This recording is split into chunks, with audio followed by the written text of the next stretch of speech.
Ashraf was one of the concern on this conference.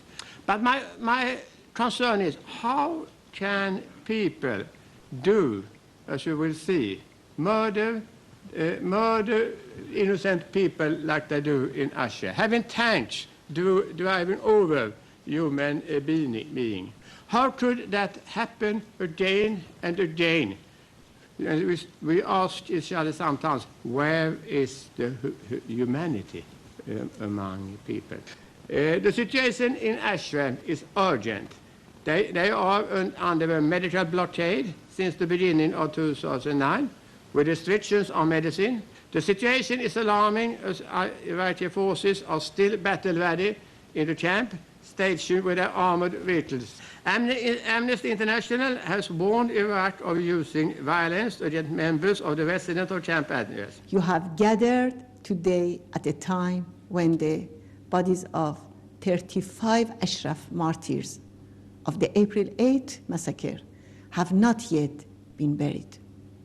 The Iraqi forces have occupied Ashraf cemetery and are not allowing their burial. I want to refer to one of the martyrs, a passionate, courageous, open-minded, and selfless woman, Saba Haft Baradaran, who had been wounded but could have easily been saved.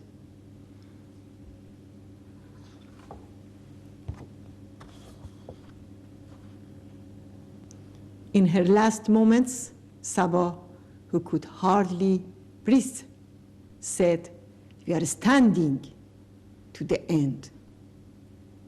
And I ask, who in the world is going to respond to Saba's cry?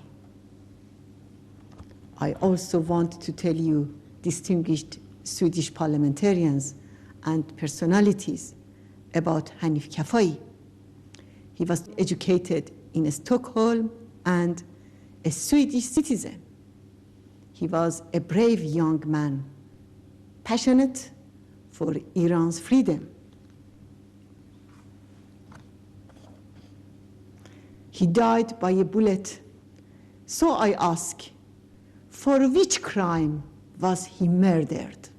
As such, I ask on behalf of the Iranian resistance, first, the European Union, especially the Swedish government and parliament, to undertake an international initiative to guarantee the protection of Camp Ashraf by the United Nations. Second, we demand an impartial, independent, full and transparent investigation into the April 8 massacre and insist on the appointment of a Security Council representative to conduct such an investigation. And third, we call on the Swedish government and all EU member states to recognize the Iranian people's resistance that seeks to change the religious dictatorship ruling Iran. And I'm addressing now the people in Camp Ashraf. Still, I cannot fully grasp what you, dear inhabitants of Camp Ashraf, are living through every day, suffering. But be sure that I, and many with me, are thinking of you and praying. We all know the evil force behind the atrocities in Camp Ashraf is the clerical regime in Iran.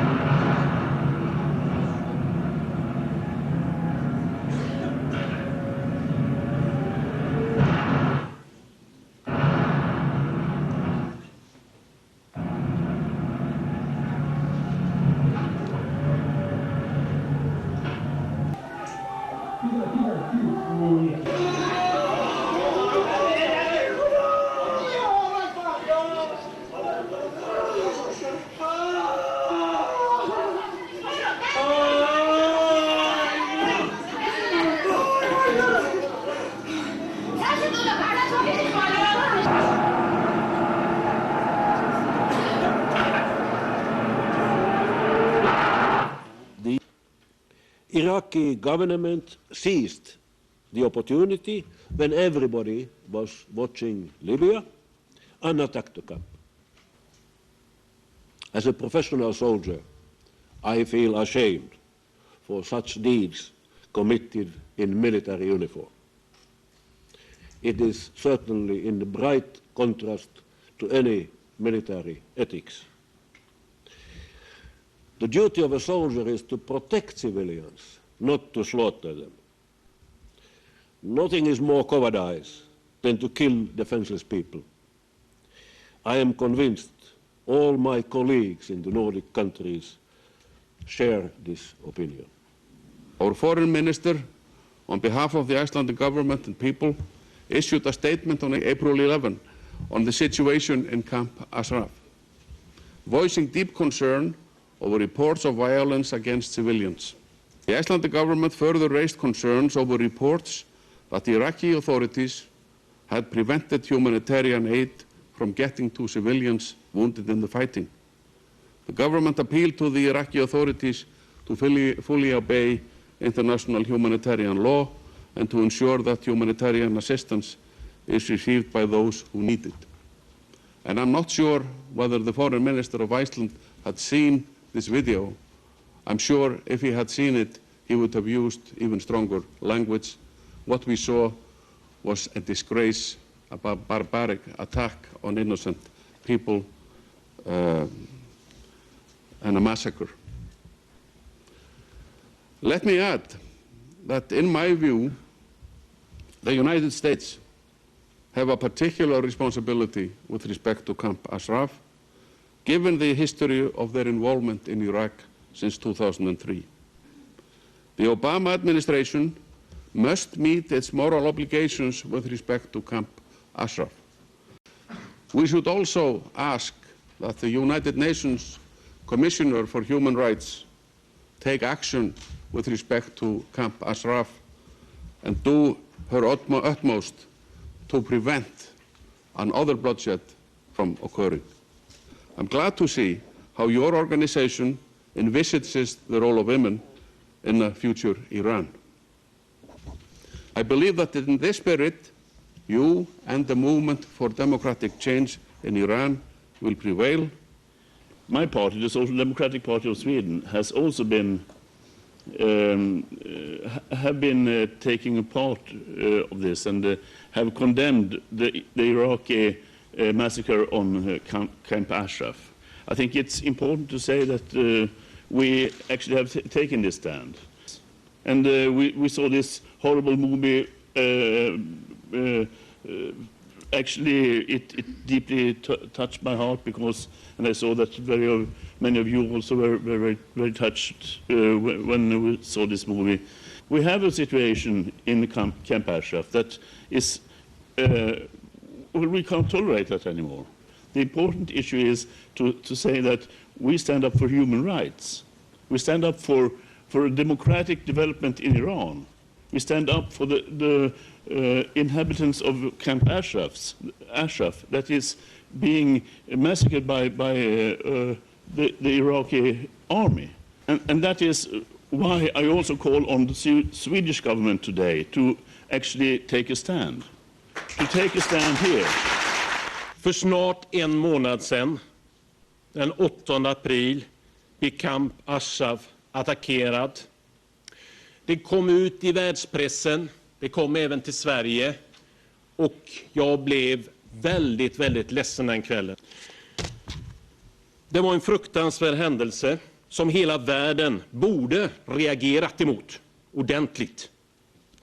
Den humanitära situationen är fortfarande, vad jag förstår, olidlig och måste förbättras. I'm a lawyer. I'm supposed to be very non-emotional.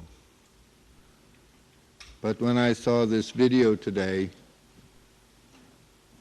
I couldn't just be non-emotional. I've been myself in Ashraf in 2004.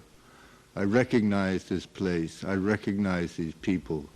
I'm not sure how many of my clients have been wounded. Already, at least 3 of my clients have been killed. 2 of them in 2009, and now Hanif, a Swedish citizen, was killed. I wrote immediately to the Swedish Foreign Office demanding that they do something.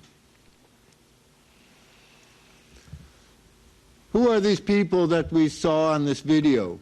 Did any of you see any weapon in the hand of any of these people? No. I've been there. In 2004, there were no weapons.